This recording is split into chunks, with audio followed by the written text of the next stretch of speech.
Кеш жарық, аман сау тұрдыңыздар ма, қадірлі түнгі сырдың жалпы тыңдармандары. Назарларыңызда күнделікті болатын түнгі сырдың бүгінгі берілімін тыңдауға шақырамын.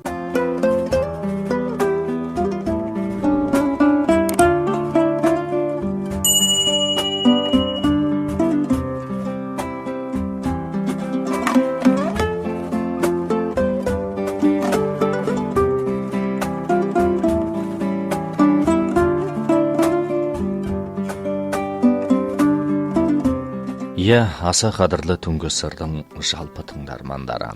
Мына өмірдегі жұмыр басты пенденің өзіне тән барлық адамның сыры болады. Сыр тек өзіңнің құпияң. Ол өзіңдікі ғана. Оған ие бола алмасаң, қайта айланып басыңа бір күндері шоқпар болып тиетіндігі шындық. Сырыңды ашсаң, асқан ақмақ боласың. Таяқты да келісіп тұрып жейсің. Қырсықтың үлкені де әне сол. Әдеттегі адамдардың бір ортақ кінараты бар. Сырын жасыра алмайды. Қуанышында, жұбанышында, қайғы қасіретінде біреуге айтқысы келіп тұрады. Тіпті уақытқа, объектіге, орынға қарамай өз сырын кім көрінгенге айта салады. Шынында мұнда тұрған ғой ештеме де жоқ. Жақсылық болса елмен ортақтассаң, жамандық болса оны іштен сақтағаннан гөрі айтып тастағанда жақсы. Бірақ албаты айтып жүрсек те болмайды. Өйткені айтатын адамдарың бір-біріне ұқсамайды. Мына және бір сөз бар ғой. Қуанышты көппен ортақтассаң көбейеді, қайғыны ортақтассаң азаяды дейді. Десе де сырыңды айтқанда сөз жоқ. Біраз амал айлада болу керек. Айтуға болатын айт, айтуға болмайтын әсте айтпау керек. Сыр туралы байыпты болудағы себеп сыр айту әлсіздігіңді әшкерлейді. Осындай әлсіздігің елдің өзің жөніндегі әсерін өзгертуіне мұрындық болады. Біреулер сенің адамгершілігіңді ұнатқанмен, біреулер сені көзгілмейді. Ең жаманы осал жағыңды біліп алған соң. Күндердің бірінде ол бәсекелесіңнің сені омақастыратын қаруына айналып қалуы мүмкін. Ондай болмаған күннің өзінде әрине сақтана жүргенің абзал. Оның қалса кейбір сырларда қатерлік пен құпиялық араласып жатады. Мысалы, қызметтегі желкеңе түскен ауыртпалықтармен, ол жөндегі реніштеріңді, біреулер жөндегі наразылықтарыңмен сындарыңды қыбын ғана сыр қылып айтсаң, оныңды кейбіреулер күндердің бірінде танауыңды тартатын қару қылып жұмсау да мүмкін ғой. Қайтып омақасқаныңды өзіңде білмей қаласың. Ендеше қимас достарға сыр айтса болатын да шығар. Бұған да жауабымыз тап сол. Албаты айта берме. Сырыңды талғап айт.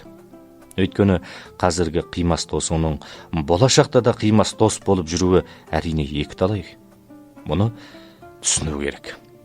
Үй ішіңдегілерге де сырыңды айта беруіңе болмайды.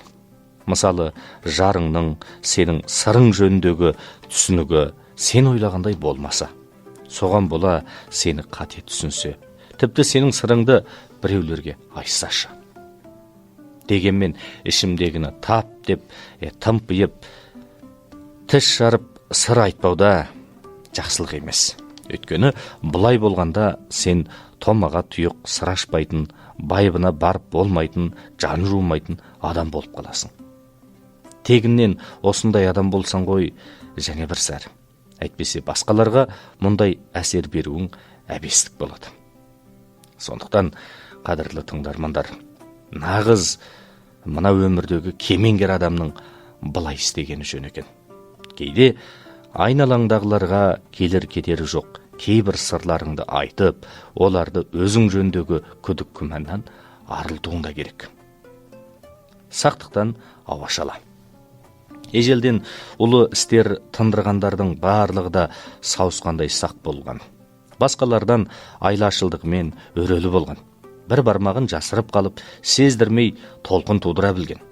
Көміскіде амалын да асырған, өзінікін ғана жөн санаған, айбарланып қоқаңдаған адамдардың атақ абыройы асып, тарихта орын алғанын естігенде жоқпыз. Мына ұлы роман «Үш патшалық» қиссасында Саусаудың арақ ішіп отырып, батырлар туралы әңгімелесуі деген бір хикая бар. Лю бидің басына күн туып, Саусауға қорғалап келеді. Саусау оны жік-жапыр болып күтеді. Лю би ортаға орналасқаннан кейін Саусаудың қастық жасауынан сақтанып, Саусауды алжастырып, оның назарын басқаға аудару үшін артқа аулаға көкөніс егіп, өзі суғарып жүреді. Бір күні Саусау Лю биді ордасына арақ ішуге шақырады. Дастархан үстінде адамды айдағарға балап, дүниеде кімнің батыр екені жөнінде сөз қозғайды. Лю би, Юаншу, Буданшау, Лю бяу, Сүнсі және Лю Жан, Жаңшу, Жаңлу осыларды айтып шығады. Саусау олардың барлығын қомсынады. Саусау батырдың өлшемі аса аңғарлы, айлалы, көшелі, арынды болу екенін айтады. Лю би бұл өлшемге кім толады деп сұрайды. Саусау Лю би екеуінің ғана толатынын айтады. Саусау асқан көрегендігімен Лю бидің мұрат мақсатын дәп басып айтып, оны батыр деп бармақ көрсеткенде, Лю би шошып кетіп, қасығын қолынан түсіріп алады. Дәл сол кезде күн күркіреп, жауын құйып кетеді. Лю би қасығын байыппен алып жатып, селк еткізген деген осы болар деп сасқалақтағанын еппен білдірмей жібереді. Сонымен бір пәледен құтылып қалады. Лю би дастархандағы батырлар әңгімесінде асқан зеректігін танытады. Лю би өнерін ішке бүгіп, дәуірлемейді, көпіріп мақтанбайды, кеуде қағып, менсінбейді. Қатарынан шығарып, түк білмеске салынады. Бұл әдіс ел көңілін орнықтыратын әдіс. Оның көкөніс егуі, батырлар туралы айтқаны кемінде көріністе өзін тежегені есептеледі. Тірі пенденің тым асқақтап кетуі де әрине жарамайды. Күңзі жас кезінде Лауздан тәлім алған. Лаузы кезінде күңзіге шебер саудагер асыл затын көз қылмайды, ал біліктілер асыл қасиетін қораш әлпетінен жасырады деген екен. Оның терең мағынасы жұртқа өз қабілетіңді пәш қылма, нәпсіңді тиіп, зейін зердеңді орынды жұмса дегенді ескертеді. Чунгода тегінде дүкендерге асыл нәрселер қойылмайды екен. Дүкен иесі ондай нәрселерін тығып қояды да қалталыларға әрі зат танитындарға ғана айтады екен. Жақсы тауарларын ашық қойып қойса, ұрылар әрине үптеп кетпей ме? Тауар ғана емес, адам қабілеті де осындай. Асқақтық әрине барлық адамға зиян тартқызады. Кішіпейілділік пайдаға кенелтеді деген емес пе? Дарыны елден ерек болғанмен өзін көрсетуге құмарлар басқаларды жалықтырады. Сөйтіп, зиян тартқанын өзі де білмей қалады екен. Бұл дүниеде қабілеті үстем адамдар көп болғанымен, амал, айла тапқыштар онша көп емес. Сондықтан қаншалық білімді болсаң да, әрине айла амалың ішіңде болсын. Көрер көзге мықтысың ба, іш жүзінде шалымды бол. Содан әрине өтері жоқ.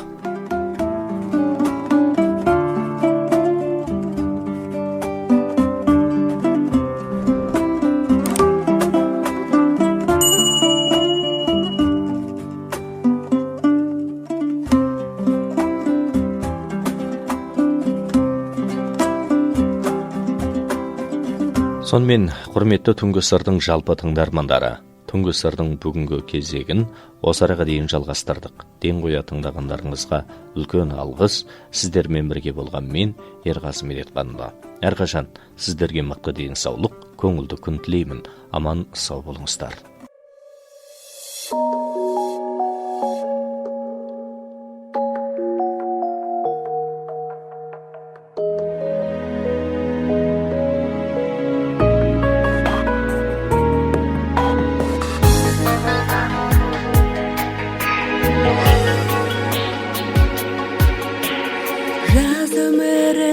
Мәз өмірін қысқартып,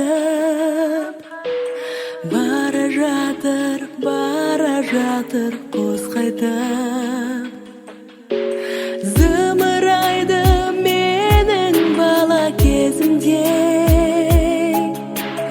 бір жалт етіп өте шыққан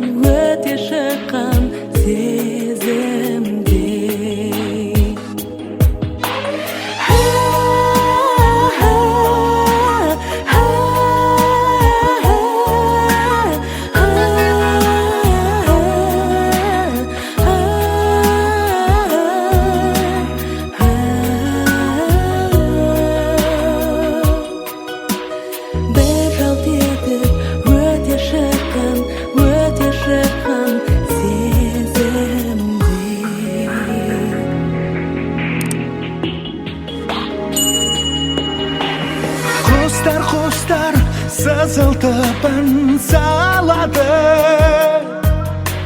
Сол әнімен тербетеді даланы. Ал адамдар күліп бастап өмірін, кетеріңде жылай да алмай қалады.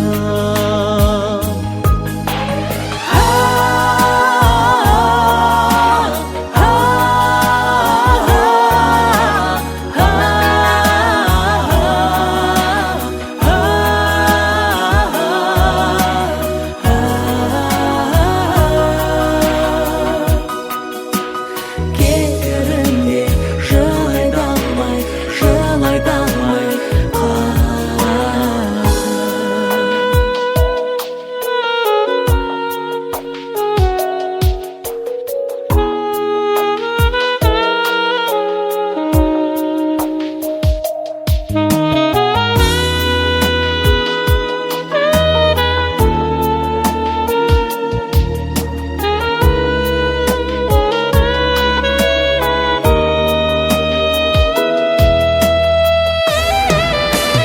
біздің жаққа бауыр басып кеткенде,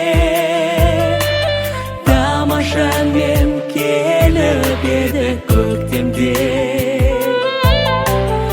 Өзге жерге сыймай кетіп